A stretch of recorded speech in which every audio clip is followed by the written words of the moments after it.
Olá amigos, eu sou Antenor Gonçalves, nós estamos nesta série Igrejas que Fecham as Portas dos Céus. No primeiro vídeo nós falamos sobre o estrelismo. E vai aparecer uma caixinha aqui em cima e você pode acessar e você pode assistir se você não teve essa oportunidade ainda.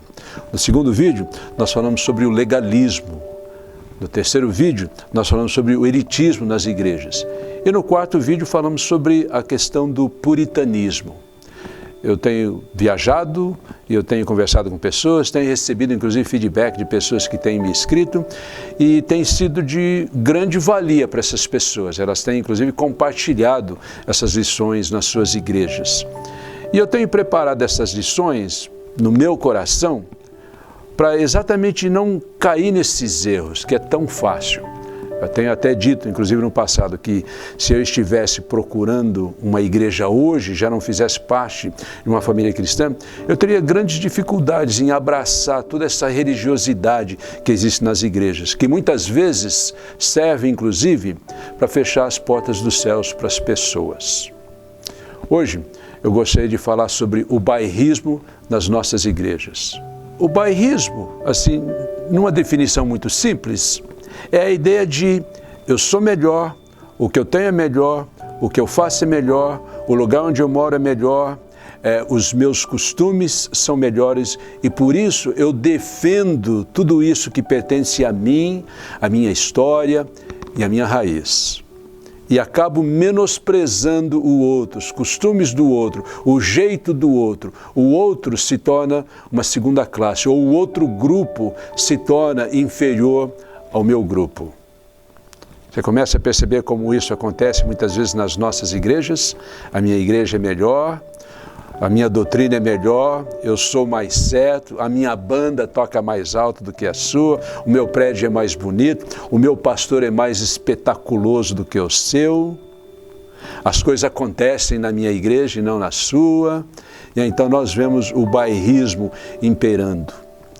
Essa ideia de bairrismo não é uma coisa nova, não. É um fenômeno lá do século XIX, inclusive, que começa entre os políticos, que visando os seus interesses, defendendo inclusive as suas regiões, os seus estados, as suas localidades, eles começam a desprezar os outros para se tornarem melhores, mais importantes e possivelmente até estadistas.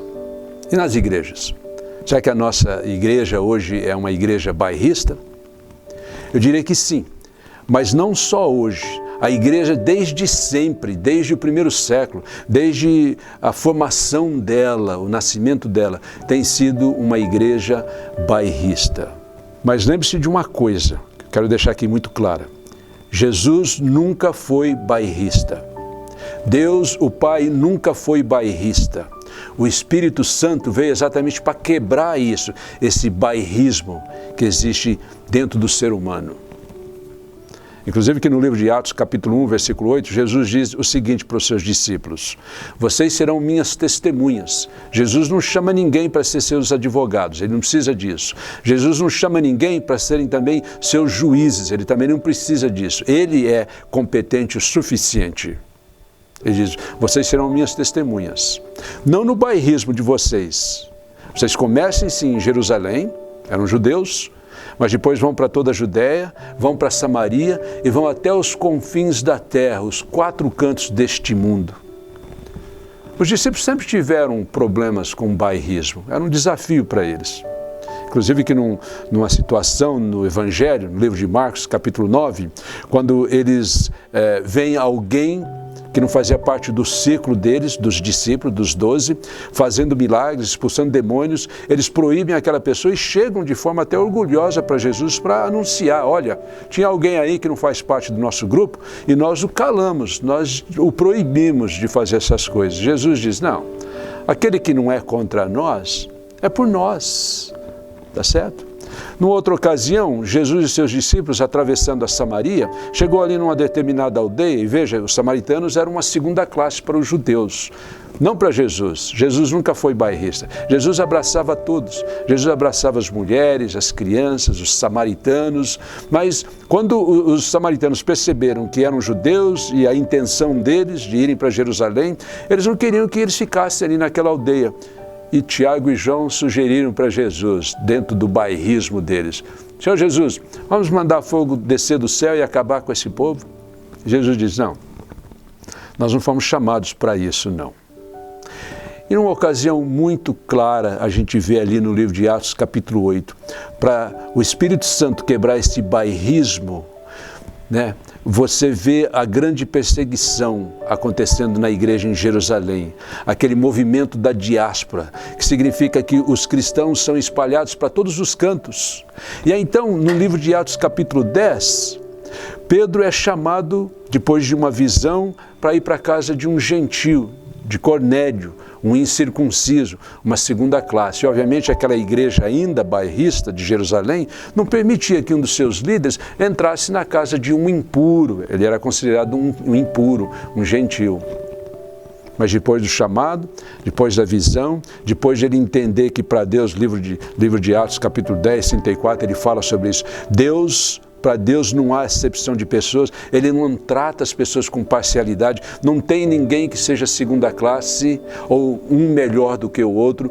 Pedro, depois de entender isso, ele vai para a casa de Cornélio, ele prega o Cristo, o Espírito Santo desce sobre Cornélio e a família, eles são batizados.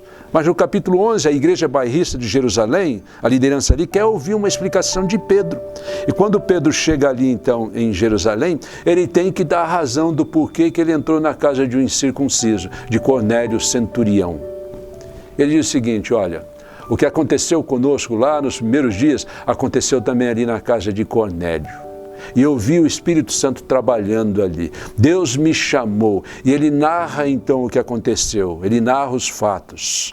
E aí então a conclusão, inclusive, daquela igreja, daquela liderança, começa a ser moldada agora pela vontade de Deus. E eles reconhecem, diz ali, que eles não poderiam resistir à vontade de Deus. E a vontade de Deus é que não haja bairrismo nas igrejas.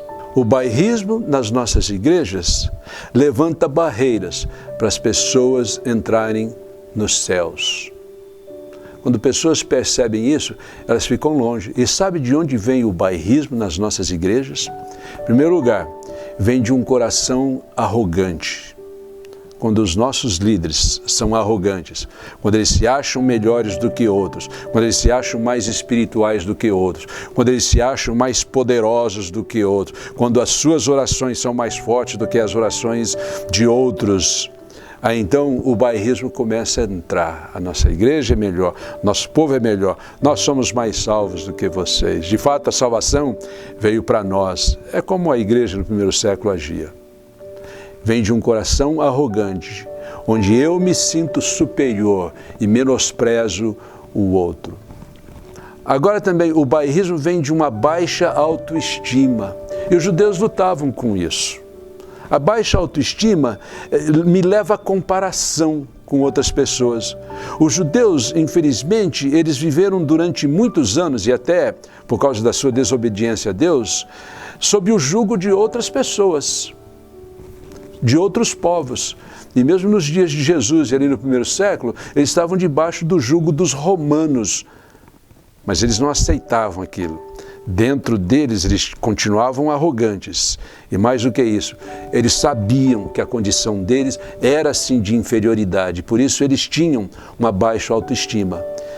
E talvez o grande problema do bairrismo seja isso. A raiz seja isso. Um coração arrogante e uma baixa autoestima. Agora eu tenho que entender que o meu valor vem de Deus. E Deus, o livro de Atos mostra isso com muita clareza, não faz acepção de pessoas. Deus não levanta nenhuma barreira para as pessoas. Ao contrário, em todos os lugares, aqueles que o temem, aqueles que o obedecem, são aceitos como filhos de Deus, legítimos.